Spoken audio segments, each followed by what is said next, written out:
Hey guys, it's 21 Maxwell here and welcome to another TEW video with our WWE 2003 mod. We're now on the road to WrestleMania. 5 Smackdowns to go.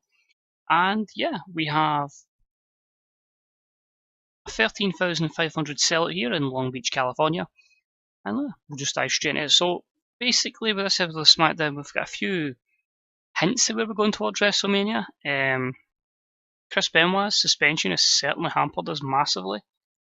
But we'll carry on and we'll see what we can do. So, as I did say was going to happen, I was going to bring in some mid-card championships, and this is one where the United States Championship has been announced by Stephanie McMahon. We will crown the first ever WWE United States Champion at WrestleMania.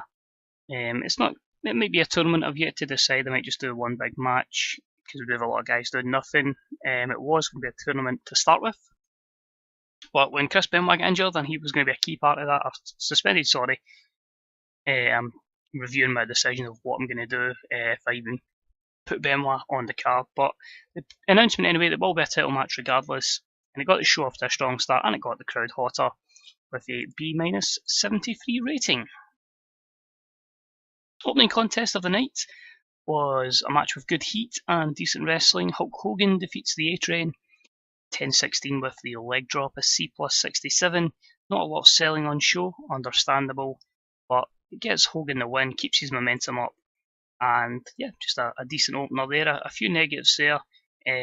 Both guys with a lower locker room morale. What I will say is Bill DeMott has been down as a very negative influence. He's bullied people in the last two Smackdowns. Shannon Moore last week, Tajiri this week. So there is something I'm going to do to sort that one out. So hopefully we don't lose many points through low morale. So that's fine. We've got Mattitude. So Matt Hardy and Shannon Moore are going to come on colour commentary for the next match, which is a C-54. So what interest do they have in this cruiserweight match? The match itself was poor, and it saw Nunzio pick up the shock win over Billy Kidman in 7:48 with a Arrivederci, I believe it is. During the match, we had Johnny the Bull Stamboli come in and turn on Billy Kidman, because Johnny the Bull was down as a babyface. A disappointing D46. Now, Kidman's not suited to his gimmick. We had to protect Kidman because he wasn't happy putting over Nunzio, but it made sense. Obviously, a few negatives here would be a storytelling match, booking decisions. So, first, we have Johnny Stamboli. Will turn heel. That was a complete success. We also have a gimmick change for Billy Kidman to a fan favourite, and that was average. So it's just to get rid of that, not suited to gimmick. So two of the FBI are together, so why not get Chuck Palumbo jumping in as well? It's a 3-on-1 assault on Billy Kidman, the FBI leaving a beatdown on Kidman. I just was watching a few Smackdowns from this time frame, noticed this is roughly when the FBI went together, so yeah, we're going to go fully invested with the full-blooded Italians. Next up, another freestyle segment. This one was called WWE Stays Up. So basically, Billy Gunn's injured. I decided a bit of research again that the WWE New York seemed to have closed down. Roughly, it says in February 2003, it may have been the restaurant that shut down at this time, or the retail or something, the retail shop, but you can pretend and just say they kept WWE New York open, there'll be wrestlers there every so often, and Billy Gunn was just saying, yeah, I'm going to be back in a couple of months and I'm going to be strong. So a D46 here, just thought it was a cool little thing to add in to the show. Then we got Taz in the ring with Tori Wilson and Dawn Marie. He leads them through a standard bikini contest, which they take turns to wow the audience before the crowd decide that Tori Wilson is announced the winner and Dawn Marie looks unhappy. It's just getting the attractive women on the show. I think we'd rather have a wee quick segment like this, get it over and done with, than having the whole Al Wilson escapade, which I've just had to sit through and watch, and don't ever want to watch that again. But C+67 is decent, and as I say, it's just filler. Next up, we had a poor match in the tag division. It was Team Angle, Benjamin and Haas, defeating Crash Holly and Funaki in 9:39 when Shelton defeated Funaki with a Dragon Whip. Shelton carried the C-54 match with the best performance. Haas is getting to the level of Crash, which is decent, so slow but surely. A few negatives there, of course, for the locker room morale. So it's going to severely hamper a lot of matches. Next up, Stephanie obviously just saying, Bill, we're not really happy with your backstage reports, so tonight you're going to go one-on-one with The Undertaker, if she was Teddy Long. But no, C plus 66 as we book the Taker versus Bill DeMott. Match itself, decent. Taker wins in 7:34 with a Tombstone Pile Driver. A C plus 70. Taker came out of it looking good with a 93 performance to DeMott's 46. Taker improves Rumble, Taker improves performance, Bill DeMott in Rumble, and a few negatives there. But it was a short match just to beat down Bill DeMott, effectively, the locker room leader, and then Undertaker puts Bill DeMott through a table with a last ride. So B minus 74 here. I'm not sure what we're going to do with Bill DeMott. We might fire him. I might send him down to developmental. We'll see what options we've got at the end of the show. But a B minus 74 for him being powerbombed. Next up, John Cena cutting a promo saying he's going to become the United States champion. He's going to show how good he is, and he's going to beat Edge in this upcoming match. It got the crowd a little bit hotter. And his match was Edge with great wrestling and good heat, and he defeated Edge in 14:01 with an attitude adjustment, or an FU, after a distraction from the Big Boss Man. P77, pretty decent.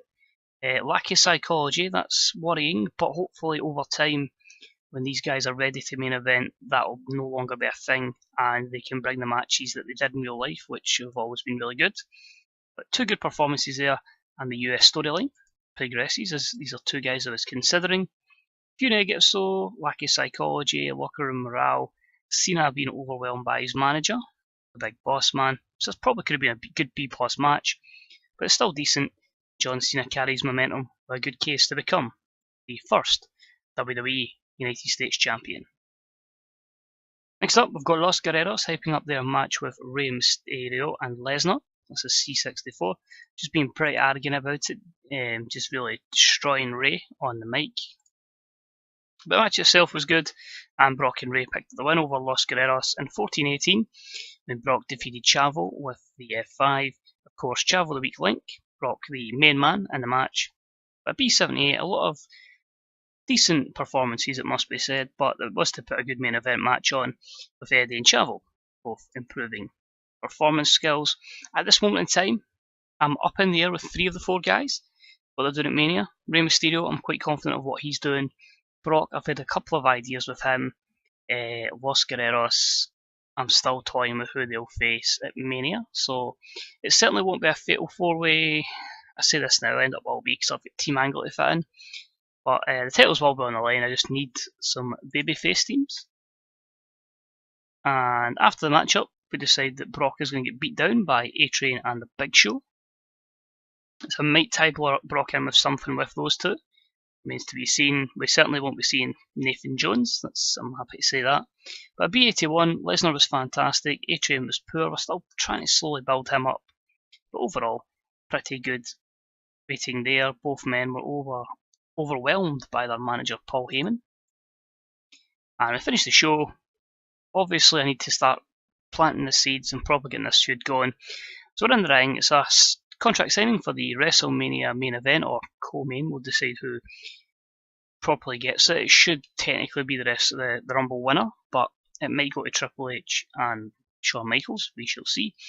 Or it might go to The Rock and Austin. But they have a contract signing for the upcoming match. Stephanie is the host of the contract signing. Angle signs it, then gives it to Taker.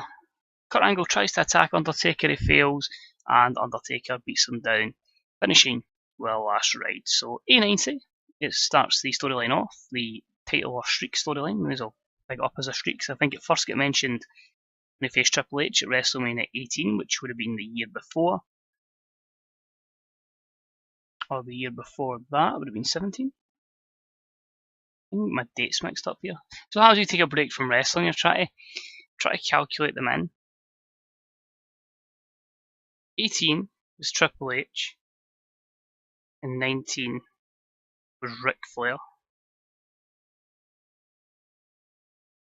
I think that's right. I think he would have been facing Ric Flair at this WrestleMania. I'm just trying to calculate it. No, I think I've made a complete mess of the timeline here.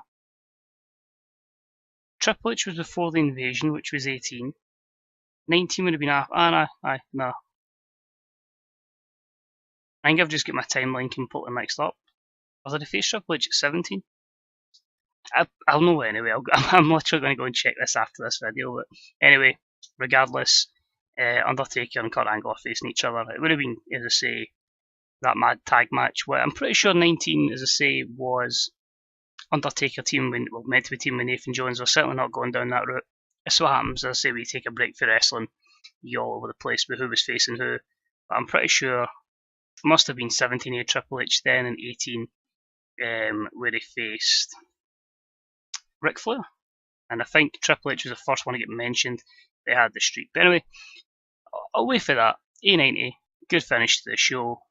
And if we just head out, a B80, which increases our pop in 8 regions. So we've got a couple of matches we know are definitely going to happen. Some are still to be determined. But overall, yeah, it's going to be slow but surely. Not every match, every show is going to be a complete success. There is going to be some negatives, and it's just, again, making sure we've got a solid roster going forward. So we'll back into here, we'll decide what we're going to do with Build Them Out as well. So feedback was good, that's good to see. New Japan rejection for Goto, it's cool. Mike Knox, we'll probably send him in about 6 years, but yeah, nobody there that really interests us, but at the end of the day, another decent show. We'll just quickly go into here. Hulk Hogan does not like Shelton Benjamin, you should write the kid off. Sorry Hulkster, not buying that, but let's go into Build Them Up. Relationships, none. He's contracted for another year. Best of luck in your future endeavours. So hopefully, if Build Them Up gone, and I'm going to put him to developmental. I don't think MD deserves that. Let's have a look at backstage and backstage rating. I don't think it's jumped straight up from 69 to 100, but it's certainly good, you know, that get rid of him and people are a lot happier. But we'll carry on. As I say, we're now on the road to WrestleMania. I'm going to go and research which Mania Undertaker had various fights at. I'm sure it was 17 and 18, but I'll double check it and I'll know I'm right after this for sure.